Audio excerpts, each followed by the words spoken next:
Okay, so in this video, I'm gonna go over this Thermo King TK353 3-cylinder diesel engine that I am working on swapping into my 1977 Bolens G9. Here's the displacement and the engine number. So I'm gonna start with some raw specifications of the engine. So as I said, this is a 3-cylinder, all in an inline configuration. Each cylinder has a bore and stroke of 72 millimeters, which gives the total displacement of the engine to 0.878 liters. It produces 16 horsepower at 2400 RPM and around 26 to 28 pound-feet of torque. So I'm going to start over here with the fuel system. So this is an indirect injection fuel engine, which means that the fuel injectors inject fuel into the intake manifold right before the valves instead of like modern diesel engines, which inject it straight into the cylinder. So it's indirect injection. The fuel to the injectors comes off of this injection pump, which pressurizes it at about 2200 psi into the injectors on a completely mechanically timed fuel system. The input, it does require slight positive pressure into it, just 1 psi or greater, and that goes along with the diagram for the fuel system. So here's a diagram of how the fuel system would work if this motor was in the reefer. So fuel comes from the fuel tank into the fuel filter assembly. There's a first filter and a second filter. The first filter is the primary filter, and the second filter is the water extraction filter. It is pumped in by 2 electric fuel pumps as well as a pre-filter. It goes into the injection pump. There's a bleed screw. It travels into the injectors, and then the return line comes back into the fuel filter system, but then also tied into that is the return line that goes back to the tank. So this is the throttle side of the injection pump. This plate right here is directly what controls the amount of fuel going into the motor. Over here is the stop screw, which this limits the maximum amount of fuel into your engine. Underneath this cover are 2 jam nuts, and this is what you use to increase the amount of fuel going into the motor, negligent of this. So if you have it wide open and it's giving the stock amount of fuel, but for example, if you want to turn the fuel up, you pull that cap off and you can crank the fuel up even more. This is controlled by this pair of solenoids. This is actually 2 solenoids. It is connected through this linkage, however mine is a little bit broken. So how this works is that through these cables right here, when electrical signal is passed into the first solenoid, it will pull the rod back enough to crack the fuel open to the idle speed, which will allow the motor to run. And then when you activate the second solenoid, it will then pull it open to wide open throttle. So in stock, this engine really only has off, idle, and wide open fuel. I'm gonna have a slightly different setup for this tractor since I want to have a variable throttle, so this whole solenoid is gonna get gone.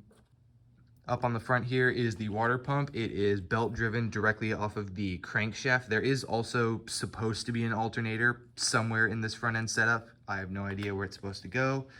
I'll find that out later. So on the water pump, right down here, this is your outlet from the pump into your radiator. This will be your inlet from the radiator, and also in the top here is your thermostat. And it right here is your overflow, and this will go to your surge tank typically. There isn't really a coolant reservoir, but rather inside of this pump right here, this is your coolant reservoir. The way this pump works is that when fluid comes in, part of the impeller will push coolant through this hose, through the engine block, but then when it exits the engine block, it just flows right back into this pump right here. So on this side, you have your 2 oil fill points, one up high and one down low. This oil pan is quite large. It takes 10 quarts of oil, and that's because this motor is designed to run for extended periods of time without needing service. There are also 3 drain plugs on this motor. There's one up front right here. There's another one, I don't know if you can see it, but there's a plug down there because I had to plug it to fit in the engine mount. There's another one on this side, and then there is another drain plug see if I can fit the camera in here. Here's another drain plug all the way down there at the bottom.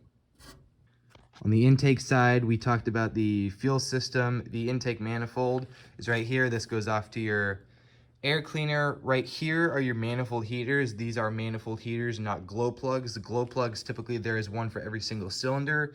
These are just adapted spark plugs that, I don't know if the lighting is going to allow it, but there's coils on the end of it. So when you run an electrical current through here, those coils heat up and that heats the air inside of the intake manifold. So this is technically classified as a manifold heater.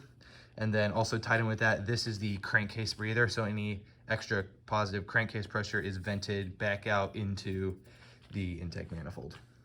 Here's a better view of those adapted spark plug manifold heaters. I think they're even Champion branded. So I think they really are just spark plugs with this coil attached to them. But these basically heat up when you pass an electrical current through them, and that's what heats up the air in the manifold for easier starting. Below the intake manifold is your starter motor. It's a relatively standard 12-volt starter motor, and that just grabs the teeth here of the flywheel mounted back here on the end of the motor. Stock exhaust setup, it has just a single, I don't know what you call this, a header. It's probably not really a header, but it comes out of the exhaust into the muffler, and then it comes out here. That's an aftermarket thing I installed because it's cool. But then the other thing is that there's that little slit right there, and this is common design on modern diesels like the 6.7 Power Stroke, 6.6 Duramax, all those motors that you'll see on the tailpipes. But what this allows it is that when the exhaust passes through here, it also sucks in a bit of air, and that's because that just helps lower the exhaust gas temperature.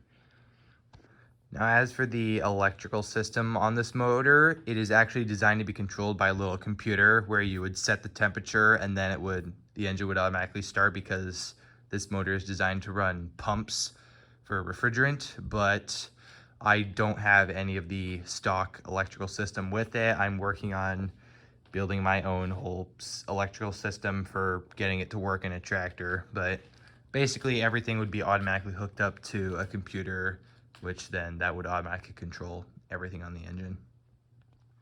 So that's the whole basic, simple overview of this Thermo King. Again, it's a TK353. There is also the TK253, which is basically this exact same engine. It's just a 2-cylinder instead of a 3-cylinder.